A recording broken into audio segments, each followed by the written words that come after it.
तो चलिए आज मानव शरीर की कुछ बहुत ही कमाल की प्रणालियों की सैर करते हैं। ये जो कॉम्प्लेक्स हैंड रिटन नोट्स है ना, इन्हें हम एक आसान विजुअल गाइड में बदल देंगे।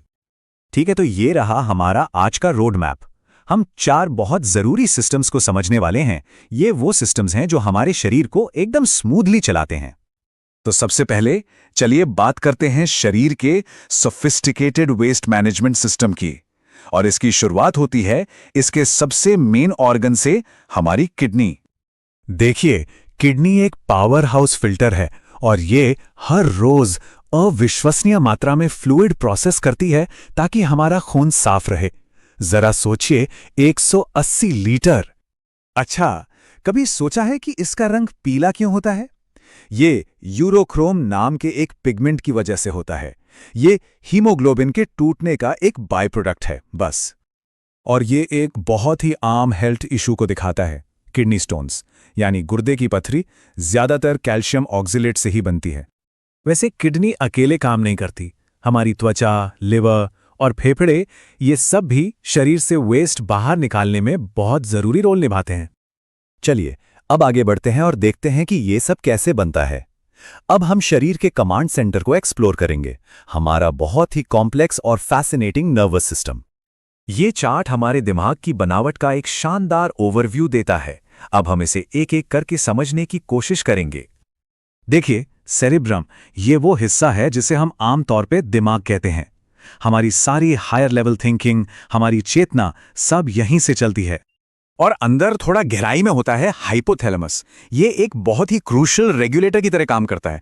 मतलब ये नर्वस सिस्टम को एंडोक्राइन सिस्टम से जोड़ता है और हमारे कोर इमोशंस और बॉडी फंक्शंस को कंट्रोल करता है। तो वो जो हमारी लाइटनिंग फास्ट रिएक्शंस होती है ना, उनके बारे में एक जरूरी बात यह है कि उन्हें सबसे पहले साइंटिफिकली मार्शल हॉल ने डिस्क्राइब किया था। अब ऑटोनॉमिक सिस्टम की 2 ऑपोजिट ब्रांचेस हैं। एक जो शरीर को एक्शन के लिए तैयार करती है और दूसरी जो उसे शांत करती है। अब इस स्लाइड में जो सबसे दिलचस्प बात है वो ये है कि सिंपैथेटिक सिस्टम शरीर को इंटेंस फिजिकल एक्टिविटी के लिए कैसे तैयार करता है, जिसे फाइट और फ्लाइट रिस्पॉन्स भी कहते हैं। और इसके ठीक उलट पैरासिम्पैथेटिक सिस्टम वो इसका उल्टा करता है। ये एनर्जी बचाता है और शांति के समय में रूटीन ऑपरेशंस की देखरेख करता है। कंट्रोल सेंटर से चलिए अब उस स्ट्रक्चर की ओर बढ़ते हैं जो इन सबको एक साथ रखता है, हमारा स्केलेटल सिस्टम। 206 ये एक एडल्ट ह्यूमन बॉडी में हड्डियों की कुल संख्या है जो हमारा पूरा आंतरिक ढांचा बनाती हैं। ये टेबल इन नंबर्स को तोड़कर दिखाती है कि हड्डियां पूरे शरीर में कैसे बटी हुई हैं और जन्म से लेकर बड़े होने तक ये गिनती कैसे बदलती है। ये एक खास हड्डी है जिसका काम बहुत जरूरी है। एटलस वर्टिब्रा का नाम उस ग्रीक टाइटन के नाम पर रखा गया है जिसने आसमान को अपने कंधों पर उठा रखा था। और आखिर में चलिए शरीर के वायरलेस कम्युनिकेशन नेटवर्क को एक्सप्लोर करते हैं, द एंडोक्राइन सिस्टम। यह हार्मोन्स नाम के केमिकल मैसेंजर्स का इस्तेमाल करता है। देखिए, एक्सोक्राइन ग्लैंड्स जो डक्ट्स के जरिए चीजें रिलीज करती हैं और एंडोक्राइन ग्लैंड्स जो हार्मोन्स को सीधे ब्लड स्ट्रीम में छोड़ती हैं, इन दोनों में फर्क समझना बहुत जरूरी है। पिट्यूटरी ग्लैंड को अक्सर मास्टर ग्लैंड कहा जाता है। जानते हैं क्यों?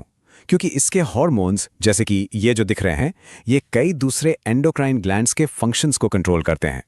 यहां हम न्यूट्रिशन और एंडोक्राइन सिस्टम के बीच एक सीधा लिंक देख सकते हैं। आयोडीन की कमी से थायराइड ग्लैंड सूज सकती है जिससे गोइटर हो जाता है।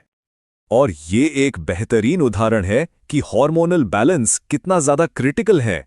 एडिसन्स डिजीज एड्रीनल ग्लैंड्स की लाइफ सस्टेनिंग रोल को हाईलाइट करती है। तो सोचने वाली सबसे जरूरी बात इन सिस्टम्स के बीच का तालमेल है।